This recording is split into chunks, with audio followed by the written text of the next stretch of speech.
আপোনালোকে এই ভিডিঅ'টো যদি আপোনালোকে সম্পূৰ্ণ ভিডিঅ'টো চাই তেতিয়াহ'লে আপোনালোকে আসলতে অনলাইনত আপোনালোকে কেনেকৈ তীৰ কাটিব পাৰে তো সেইখিনি কথা আপোনালোকে বুজি পাব আৰু দেখিবলৈ পাব আপোনালোকে কেনেকৈ অনলাইনত তীৰ কাটে আৰু যদি আপোনালোকে অনলাইনত তীৰ কাটিব খোজে তেতিয়াহ'লে আপোনালোকে এই ভিডিঅ'টো সম্পূৰ্ণ ভিডিঅ'টো চাই থাকিব তো তেতিয়াহ'লে আপোনালোকে অনলাইনত তীৰ কাটিব পাৰিব। তো এতিয়া আমি গুগলত সাৰ্চ কৰিম onlinetircounter.com। অলপ লোডিং হোৱাৰ পিছত আপোনালোকে চাই আছে এনেকৈ এটা ইণ্টাৰফেচ আহিব আপোনালোকৰ সন্মুখত। আপোনালোকে একেবাৰে ওপৰত যে আছে onlinetircounter.com তো আপোনালোকে তাতে ক্লিক কৰিব। ক্লিক কৰাৰ পিছত আপোনালোকে চাব এনেকৈ এটা ইণ্টাৰফেচ আহিব। এইটো হৈছে onlinetircounter.com।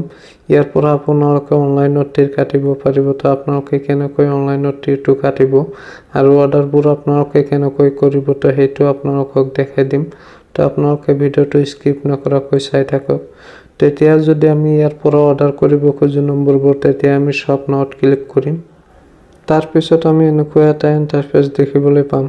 তো ইয়াতে 9 ইণ্ডিঙৰ পৰা আপোনালোকে চাই আছে ইয়াতে 9 ইণ্ডিং আছে 8 ইণ্ডিং আছে।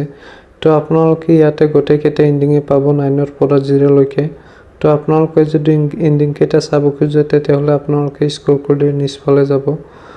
তাৰ পিছত আপোনালোকে গোটেই নম্বৰ কেইটা দেখিবলৈ পাব স্ক্ৰল কৰি নিচফালে গ'লে।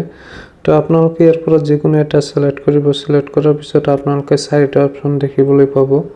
আপোনালোকে আসলতে নম্বৰটো ক'ত কাটিব এই 4টা অপচন আহিব।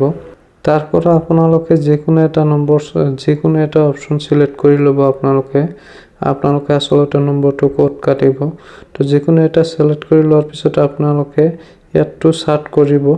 ইয়াতটো সাৰ্চ কৰাৰ পিছত আপোনালোকে চাব ওপৰত ৰাইট সাইডত আপোনালোকে এটা চাব তাতে আপোনালোকে ক্লিক কৰি আপোনালোকে এনেকৈ এটা ইণ্টাৰফেচ দেখিবলৈ পাব।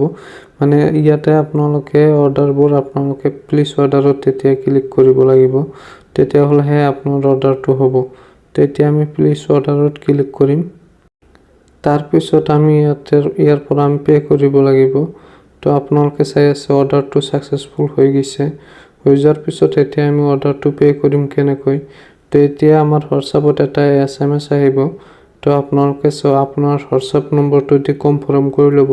তো সেই আপোনালোকে হোৱাটছআপৰ SMS-ত যাই আপোনালোকে পেমেন্টটো দিব পাৰিব। তো বলক এতিয়া হোৱাটছআপত তো আমাৰ হোৱাটছআপত এনেকৈ এটা লিংক আহিছে। তো এই লিংকটোৰ পৰা যদি আমি পেমেন্টটো দিব খোজো তেতিয়াহ'লে আমি ইয়াতে onlinetircounter.com অৰ্ডাৰ ষ্টেটাছত আমি ক্লিক কৰি ইয়াৰ পৰা আমি পেমেন্টটো দিব লাগিব। তো আমি তাতে ক্লিক কৰিম। তাৰ পাছত আমি এনেকৈ এটা ইণ্টাৰফেচ দেখিবলৈ পাম।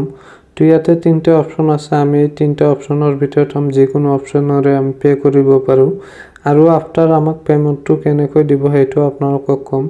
যদি আপোনালোকে পেমেন্টটো পায় তেতিয়াহ'লে আপোনাৰ হোৱাটছআপত আপুনি পে নম্বৰটো তাক দি দিব আৰু সিহঁতে আপোনাক পেমেন্টটো আপোনাৰ পে নম্বৰত পেমেন্ট কৰি দিব। আফটাৰ 30 মিনিটৰ ভিতৰত আপোনালোকে আপোনালোকৰ একাউণ্টত পেমেন্ট পাই যাব। সেইটো 100% জেনুইন। তো আপোনালোকে ভিডিঅ'টো চাই নিশ্চয় বুজি পাইছে আসলতে আপোনালোকে কেনেকৈ অনলাইনত তীৰ কাটিব পাৰে।